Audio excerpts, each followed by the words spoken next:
السلام علیکم ناظرین، اللہم صلی اللہ محمد و آل محمد، بسم اللہ الرحمن الرحیم۔ میں سید ذوالفقار حسین جعفری قائم ٹی وی پر پروگرام شہادت عظمیٰ لے کر حاضر ہوں۔ ناظرین، آج یہ ہمارا تیسرا پروگرام ہے۔ آج 3 محرم ہے۔ ہمارے فقہاء اور علماء نے آج کا دن جو شہادت کا بیان کرنے کا دن مقرر کیا ہے، ان میں حضرت مسلم بن عقیل علیہ السلام اور پسران حضرت مسلم بن عقیل علیہ السلام کا ذکر ہوتا ہے۔ تو ہمارے ساتھ ہمیشہ کی طرح قبلہ مولانا شہریار عابدی صاحب موجود ہیں، تو ہم آگے چلتے ہیں اور اس سلسلے میں بات کرتے ہیں۔ جی قبلہ، عاشورہ محرم تو 10 محرم کو ہوا، مگر شہادتوں کا سلسلہ جو کربلا سے منسلک ہیں وہ کربلا کے واقعے سے پہلے سے شروع ہو گیا، جس میں ہم تاریخ میں دیکھتے ہیں کہ حضرت مسلم بن عقیل کی شہادت ہے، ان کے بچوں کی شہادت ہے۔ تو کیا اور بھی کوئی شہادتیں ہیں؟ تو مجھے آپ پوری تفصیل سے بتائیے کہ پسران حضرت مسلم کی شہادت کس طرح ہوئی، حضرت مسلم بن عقیل کی شہادت کس طرح ہوئی، یا اور بھی کوئی اس میں شامل ہیں تو مجھے بتائیے۔ بسم اللہ الرحمن الرحیم، الحمدللہ رب العالمین، وصلی اللہ علی محمد وآلہ الطاہرین، ولعنۃ اللہ علی اعدائہم اجمعین الی قیام یوم الدین۔ آج کا دن عموماً ہمارے یہاں حضرت مسلم علیہ السلام سے منسوب ہے، اور کیونکہ آپ نے ایک موضوع ڈسکس فرمایا اور وہ ہمیشہ اتفاق سے میں ڈسکس کرتا ہوں کہ واقع کربلا کے شہداء کی شہادت کا سلسلہ جو ہے وہ پہلے سے ہے، اور شہدائے کربلا کی شہادت کا سلسلہ عاشور کے بعد بھی رہا ہے۔ تو اس کو ہم ڈیوائیڈ کرتے ہیں خود، یعنی میں جو ڈیوائیڈ کرتا ہوں ڈسکشن میں، شہدائے کربلا وہ جو عاشور کے دن شہید ہوئے اور کربلا میں شہید ہوئے، اور شہدائے کربلا وہ کہ جو عاشور سے پہلے شہید ہوئے اور کربلا کے باہر شہید ہوئے۔ تو عموماً اس میں کچھ اور ہستیوں کا ذکر پھر لازمی ہے جو ہمارے یہاں نہیں ہو پاتا۔ ایک چیز جسے میں ہمیشہ ڈسکس کرتا ہوں وہ یہ کہ ہمارے یہاں شہدائے کربلا کا ذکر نہیں ہوتا، صرف رسماً مصائب کو ٹچ دینے کے لیے ہوتا ہے، اور اس میں بھی افسوس کی بات یہ ہے کہ بہت سارے لوگ اپنے پاس سے بہت ساری زبان حال کے طور پر چیزیں اور شعراء کے کلام کو پڑھ دیتے ہیں، اور وہ جو ڈیٹس ہیں ان کا ذکر ہو جاتا ہے، فرض کریں یہ 10-12 دن کے حساب سے، اور پھر باقی کا ذکر نہیں ہوتا۔ جی، ہمارے پروگرام کا مقصد ہی یہی ہے کہ ہم وہ جو مصائب کے دوران تھوڑے تھوڑے سے واقعات لوگ سنتے ہیں کسی بھی شہید کے، مگر وہ پورے بھرپور طریقے سے نہیں آتے سامنے، تو ہمارے پروگرام کا مقصد یہی ہے کہ ہم پوری شہادت کا ذکر کریں ان دنوں کے مناسب۔ تو اب کیونکہ اور شہداء کا ذکر کل انشاءاللہ کیونکہ شہداء سے منسوب ہے تو کریں گے، اور اس میں یہ والا موضوع بھی دوبارہ ہلکا سا ٹچ آئے گا، لیکن آج اس کو فوکس کرتے ہیں۔ حضرت مسلم علیہ السلام کا جو خاص مقام تھا وہ تھا کہ آپ ایز اے نمائندہ امام حسین علیہ السلام کوفہ تشریف لائے تھے، تو اس کو ہم فوکس کرتے ہوئے، اور دوسرا موضوع یہ ہے کہ عام طور پہ ذہن میں آتا ہے کہ شہدائے کربلا یا تحریک کربلا یا تحریک امام حسین علیہ السلام کے جو پہلے شہید ہیں وہ حضرت مسلم ہیں، جیسے کہ ذہن میں آتا ہے، تو یہ غلط ہے۔ اب یہاں سے آپ اندازہ لگا لیں کہ جب عبید اللہ ابن زیاد بصرے میں ہے، وہاں پر گرفتار کیا جاتا ہے جناب حضرت سلیمان بن ابی رزین کو، پھر عبید اللہ ابن زیاد ان کو قتل کرواتا ہے، اور وہی بلند عمارت سے ان کو سر قلم کر کے جو ہے وہ نیچے پھینک دیتا، تلوار کا مار اور پھر نیچے پھینک دیا، پھر ان کا سر تن سے جدا کر کے دارالعمارہ پہ ٹانگ دیا، اور جناب حضرت سلیمان بن ابی رزین کی لاش کو جو ہے گلیوں میں پھرا کے اس کے بعد چوراہے پہ ٹانگ دیا تھا۔ یہ سب بصرے میں یہ بصرے میں ہو گیا ہے، ابھی کوفے میں کچھ نہیں ہوا ہے، تو یہ بصرے میں ہو چکا تھا کہ اتفاق سے ہمارے یہاں ذکر نہیں ہوتا ان کا۔ جب یہ بصرے میں سب کچھ ہو گیا، ان کی لاش کو گلیوں میں اس طرح سے پامال کیا گیا، پھرایا گیا، پھر اس کے بعد چوراہے پہ ٹانگ دیا گیا، سر جو ہے وہ دروازے پہ بصرہ کے ٹانگ دیا گیا لوگوں کو ڈرانے کے لیے، کیونکہ عبید اللہ کی جو پالیسی تھی، عبید اللہ ابن زیاد کی جو پالیسی تھی اور خود ابن زیاد کی جو پالیسی تھی وہ تھی قتل عام کے ذریعے سے دہشت کریٹ کرو، بالکل وہی پالیسی جو اس وقت اپنائی تھی صدام نے اور آل سعود نے، اور اس وقت شیعوں کو قتل کر کے جو ہے ڈرایا جائے۔ تو یہ جو پالیسی تھی اس کا نتیجہ کیا ہوا کہ ظاہر ہے کہ اچھے خاصے لوگ ڈر بھی گئے تھے، گھبرا بھی گئے تھے، اور امام نے مدد کے لیے لوگوں کو بلایا تھا بصرہ سے۔ تو کل انشاءاللہ ذکر رہا، تو بصرہ سے بھی جو ایک شہید تھے وہ بصرہ سے پہنچے تھے۔ اب یہاں پر ان کو قتل کر دیا ہے اور ابھی عبید اللہ بن زیاد وہاں پر ہے۔ اب لیٹر آیا ہے یزید کا کہ تم بصرے کے گورنر بھی ہو اور اب جاؤ ذرا کوفے کو بھی دیکھو۔ تو عبید اللہ ابن زیاد کے بصرے سے نکلنے سے پہلے ہی شہید ہو گئے کون؟ حضرت سلمان بن ابی رزین۔ اب یہ جائے گا ملعون کوفہ، اور کوفے میں جا کر شہادت ہوگی حضرت مسلم کی۔ تو سوچیں اتنا ٹائم ہے، تو یہ پہلے ہی شہید ہو گئے تھے۔ حضرت مسلم بن عقیل علیہ السلام جو ہے وہ اس کے ابن زیاد کے کوفہ آنے سے پہلے ہی کوفہ آ کے وہ پہنچ چکے ہیں۔ لیکن وہ جو ہم نے توجہ دلائی کہ عبید اللہ بن زیاد کی پالیسی تھی قتل کرو اور لوگوں کو ہلا دو۔ کوفے کے بارے میں ہمارے یہاں بہت ہی مسکنسیپشنز ہیں، اور ہمارے بعض لوگ نادانی میں جو ہے وہ کہہ دیتے ہیں کوفہ جو ہے مولا امیر المومنین کا مرکز تھا اور سارے شیعہ تھے۔ یہ بالکل غلط ہے۔ کوفہ خلیفہ دوم نے بنایا تھا، اور کیونکہ مدینہ کے حالات خراب کر دیے تھے، تو یہ جو ڈسکشن ہے کہ مولا امیر المومنین نے مدینہ کے دارالخلافہ ہونے کو چھوڑ دیا، یعنی مدینہ کو مرکز نہیں رہنے دیا، ایسا نہیں ہے۔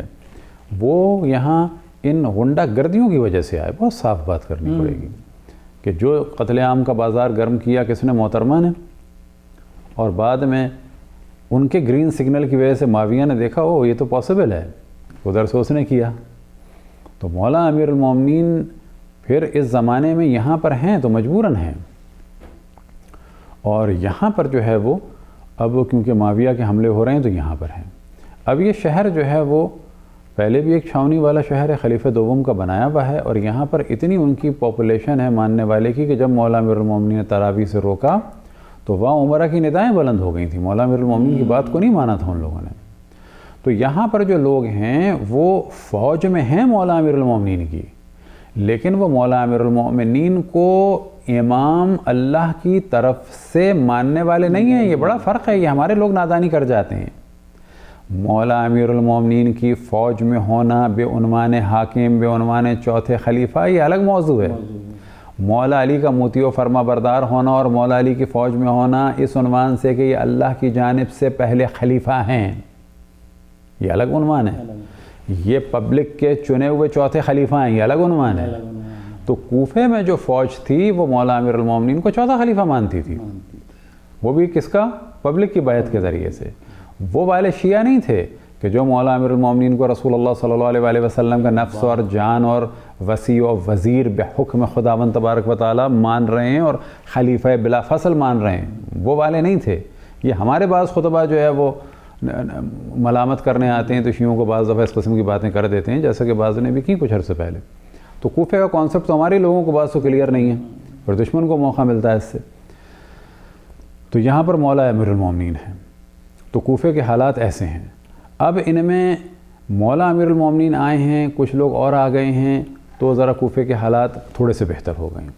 اب زمانہ کیا آیا ہے کہ کچھ اس میں مولا امیر المومنین کو امام واقعی ماننے والے ہیں، کچھ اس میں امام حسن کو امام واقعی ماننے والے ہیں۔ اب زمانہ آ گیا ہے امام حسین کو امام واقعی ماننے والے ہیں، لیکن ذہن میں رہے کہ معاویہ کی حکومت کو 20 سال ہو گئے ہیں، یہ وہ والا کوفہ ہے، اور سامنے نقابلہ کی چھاونی ہے، وہاں پر جو ہے 30,000 فوجی ہیں، 30,000 فوجیوں کے گھر والے یہاں پر رہتے ہیں، 30,000 فوجیوں کے کمرے یہاں پر ہیں، 30,000 فوجیوں کی رہائش یہاں پر ہے، 30,000 فوجیوں کے جانوروں کا خرچہ، اور ان 30,000 فوجیوں کا خرچہ جو ہے وہ دمشق سے آ رہا ہے، اور اس وقت وہاں پر لاکھ سے زیادہ گھروں کی لوگوں کی تعداد ہے۔ کوفہ کوئی چھوٹا موٹا شہر نہیں ہے۔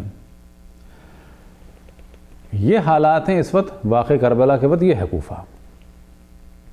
یہاں پر بھی جو تھوڑا بہت لوگوں میں غیرت تھی امام حسین کے نام سے، جیسے آج بھی اہل سنت میں جو ہے، لیکن دیکھیں نا، اس کو آپ یہ سمجھ لیں کہ نواز رسول کے عنوان سے غیرت ہے اہل سنت میں، یا وہ امام اول کے عنوان سے، رسول اللہ کے تیسرے خلیفہ کے عنوان سے، زیادہ تر تو بس رسول کے نواسے کے لحاظ سے بس، تو یہی والی اس وقت تھی۔ یہ سے زیادہ اب اس میں کچھ لوگ خالص طرفدار بھی تھے۔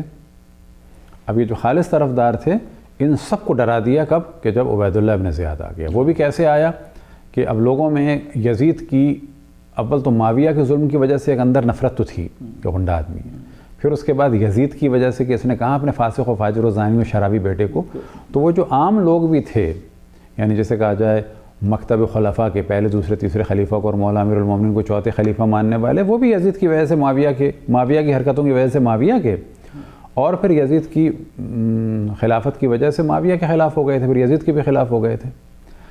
اب امام حسین کا ساتھ دے رہے ہیں، لیکن یہ ساتھ دینا کیسا ہے؟ ایک دم سے جب یہ عبید اللہ ابن زیاد آیا، اور آیا تو کس صورت میں آیا کہ اس نے یہ ظاہر کیا کہ جیسے کہ امام حسین کوفہ پہنچ گئے ہیں، کیونکہ کوفے کے لوگ تو منتظر اور تھے. اور اس نے چہرہ اپنا چھپایا ہوا تھا، اور وہ اس صورت میں آیا ہے کہ جیسے کہ امام حسین کا استقبال ہو رہا ہے. بالکل ایسے سمجھیں کہ جیسے کراچی یا اسلام آباد میں کسی ایک سیاسی فرد کا انتظار ہو رہا ہو، ایک دم سے پتہ چلے نہیں ہے تو وہ نہیں ہے، یہ تو مثال کے طور پر دوسری پارٹی کا فرد ہے. اب اس نے جا کے جو ہے وہ دارالامارہ تک گیا، وہاں جا کے اس نے چہرے سے نقاب ہٹائی اور اپنے لوگوں سے کہا ان سب کو دیکھ لو. اب کیونکہ اس کا باپ اور یہ مشہور تھے قتل عام کرنے میں، اب یہاں پہ سب گھبرا گئے کہ اب ہماری جو ہے وہ باری ہے. دوسری جانب اس نے پروپیگنڈا کیا کہ دمشق سے ہزاروں کا مجمع چل دیا ہے کہ جو کوفے میں آگے قتل عام کرے گا. یہ وجہ تھی کہ ایک دم سے پاسا پلٹ گیا. تو حضرت مسلم کی شہادت کے سمجھیں یہ اسباب تھے. اسی دوران جو ہے حضرت عبداللہ ابن یختر اور جناب قیس ابن مصہر سعداوی، یہ ڈسکشن ہے کہ وہ پہلے آئے ایک بعد میں آئے.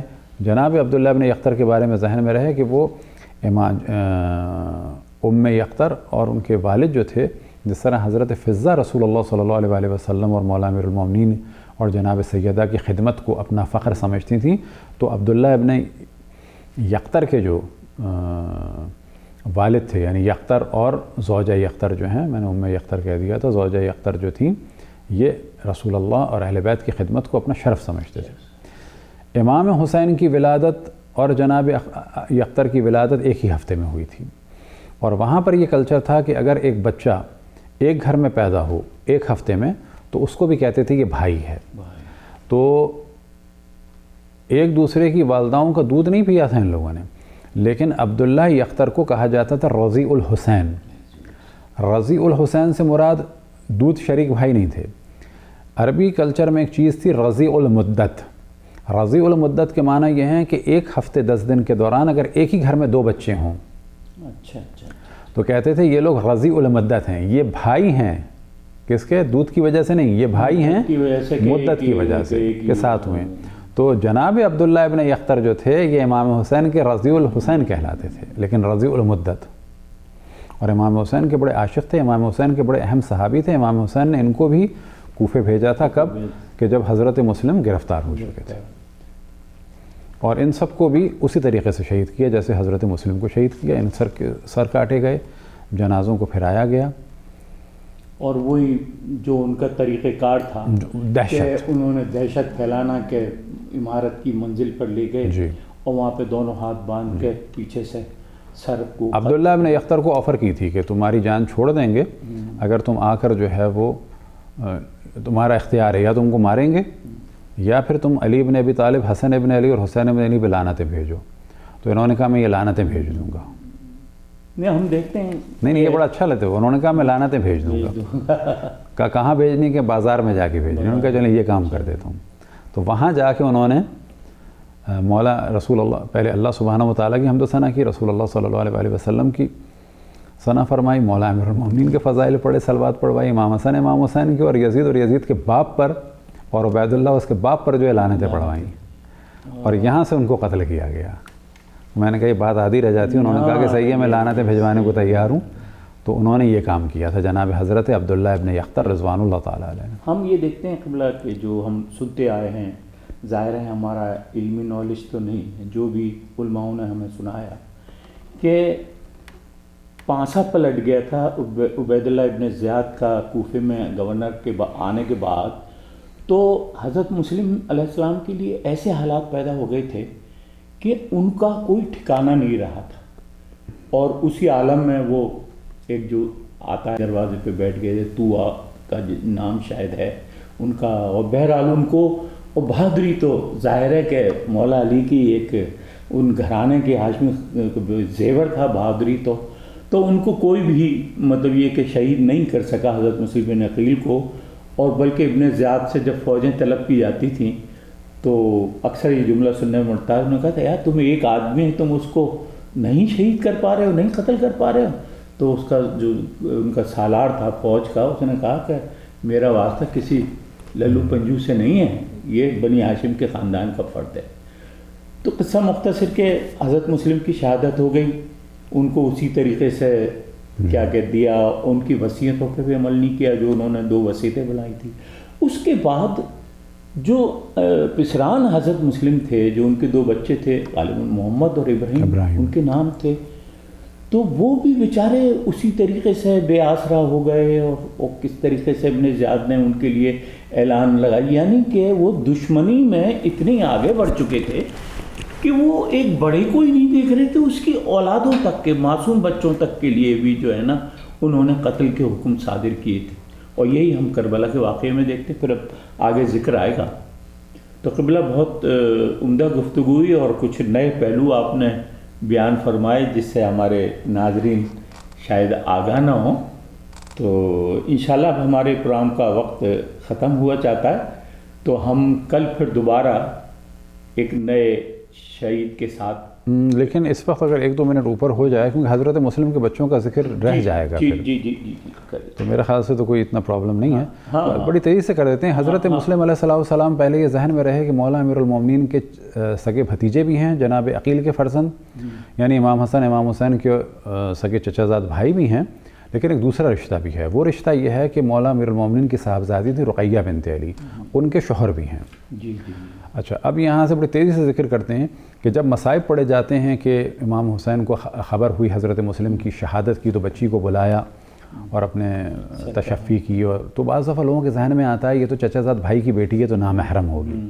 تو وہ چچا زاد بھائی کی بیٹی تو ہے، لیکن ساتھ میں سگی بہن کی بیٹی ہے، تو امام حسین کی وہ محرم ہے. اور وہ تھیں آتکا، اور وہ بھی عصر عاشور شہید ہو گئی تھی جب خیموں پہ حملہ ہوا تھا. اور یہ بیٹی تھیں کس کی؟ جناب رقیہ کی. ان کے 2 بچے ایک دوسری زوجہ سے تھے جو تھے محمد اور ابراہیم. اور یہاں پر ڈسکشن ہے کہ یہ کوفے آئے تھے، تو حضرت جناب شیخ صدوق کا قول ہے کہ یہ حضرت مسلم کے ساتھ نہیں تھے، بلکہ عصر عاشور. اور کبھی اگر زندگی رہی تو اس کو میں ہمیشہ ڈسکس کرتا ہوں کہ عصر عاشور کے یا شام غریباں کے جو مصائب میں سے کہ اہم ترین مصائب بیان کرنے کے لیے ایک جملہ کافی ہے کہ جب بیویاں جمع ہونا شروع ہوئیں اور بچوں کو گننا شروع کیا گیا، تو یہ جملہ مصائب کے لیے کافی ہے. وجہ یہ تھی کہ جب یہ خیمے جلنے لگے تو بچے ادھر سے ادھر بھاگے، بیویاں بھاگیں، ان میں بچے کھو گئے تھے. ان میں سے 2 بچے حضرت مسلم کے کھوئے تھے. یہ بچے چلے گئے تھے اور باقی داستان وہ ہے. تو بس اصل موضوع یہ آتا ہے کہ یہ کوفے میں حضرت مسلم کے ساتھ تھے تو نہ، یہاں یہ کچھ سمجھ سے بالا تر ہے کہ اکیلے گئے ہیں بچوں کو لے گئے. اچھا، والدہ بھی ساتھ نہیں ہے. تو یہ 2 بچے جو ہیں عاشور کے دن کھوئے تھے اور اس کے بعد شہید ہوئے ہیں. بہت شکریہ قبلہ. ناظرین، آج کی گفتگو یہیں تک. کل ہم نئے کسی شہید کے بارے میں گفتگو کریں گے اور قبلہ شہریار عابدی صاحب ہمارے ساتھ رہیں گے. تو اجازت دیجیے. اللہ حافظ. فی امان اللہ.